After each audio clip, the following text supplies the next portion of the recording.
Здравейте, добре дошъл. Добре, Саварио. Бихте ли се представили много накратко? Казвам се Енчо Найденов, фотограф съм от много години, занимавам се главно с комерциална фотография и преподавам в Нов Български университет. Портфолиото ви е изключително впечатляващо в Благодаря. абсолютно всички детайли. Но понеже споменахте, че се занимавате и с преподаване, какво прави преподаването специално от ваша гледна точка?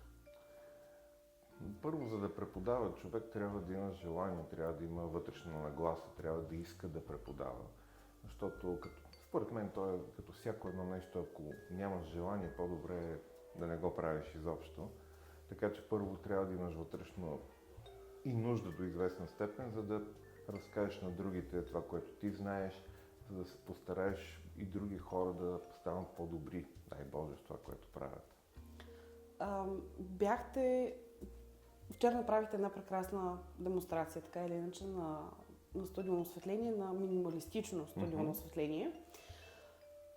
Това, което на мен лично като зрител супер много ми допадна, беше точно начинът, по който обяснявахте, защото според мен в това си пролича, че всъщност вие много обичате преподаването, затова започнах с този първи въпрос. От колко години всъщност преподавате? Страх ме да кажа, но са повече от 20. За съжаление има два типа преподаватели. Едните го правят, защото им харесва и искат да преподават, а другите го правят за заплатата. Аз съм от първите, защото винаги съм работил, аз и до ден днешен работя.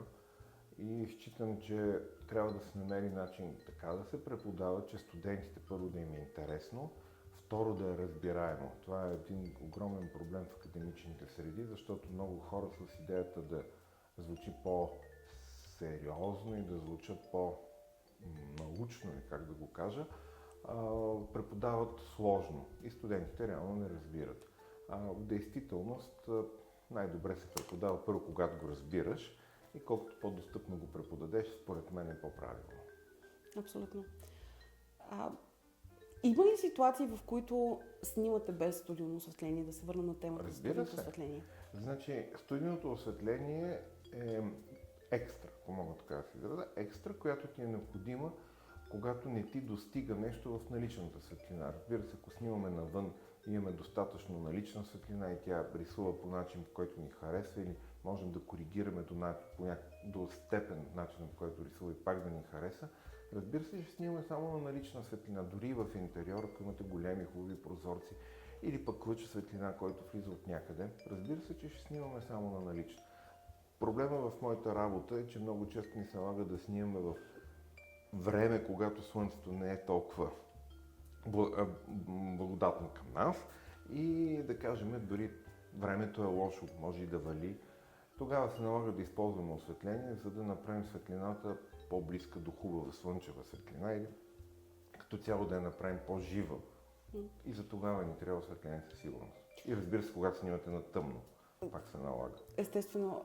Сещате ли се за някаква ситуация или може би конкретен проект, в която се е наложило да използвате много сложен сетъп с много различни светкавици или постоянно осветление, модификатори и така нататък? Почти всички по-големи комерциални проекти са такива, по една или друга причина. Нещата се усложняват рязко, когато вече не снимаш само един човек на фон, както беше вчера, а в момента, в който снимаш човек или група хора в интериор. Защото тогава трябва да пресъздадеш и светлината, която влиза през прозорците, да симулираш, да кажем, дневна светлина, която влиза през прозорците, едновременно с това да направиш всичките ефекти, които прави дневната светлина, влизайки през прозореца. И особено ако това не е истинско помещение, а е сет в студио и липсват половината стени, ти трябва да направиш и стените, които липсват. Така че да, възможно е да са 5, 10, 15 осветителни източника. Напълно е възможно. Звучи като страхотно предизвикателство. Да, комбиниране вече постоянно, светкавици, зависимо с какво се снима. Както споменах, звучи като истинско предизвикателство и звучи като поднаука в науката фотография.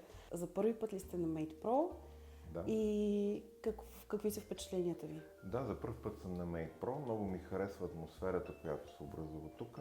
Тя има една непринуденост, има обаче хем е непринудено, хем е сериозно, което ми харесват от страна както на водещите и организаторите, така и от страна на лекторите, че не се взимат много на сериозно и някак си е много близка комуникация, телесно се говори с тях и споделят нещо лично за тях, което според мен е най-важното в цялото нещо. Абсолютно съм съгласна. Значи да се надяваме, че ще се видим и до година. Много е възможно, само времето ще покаже. Абсолютно. Безкрайно много ви благодаря Няма за какво. и до година. До година.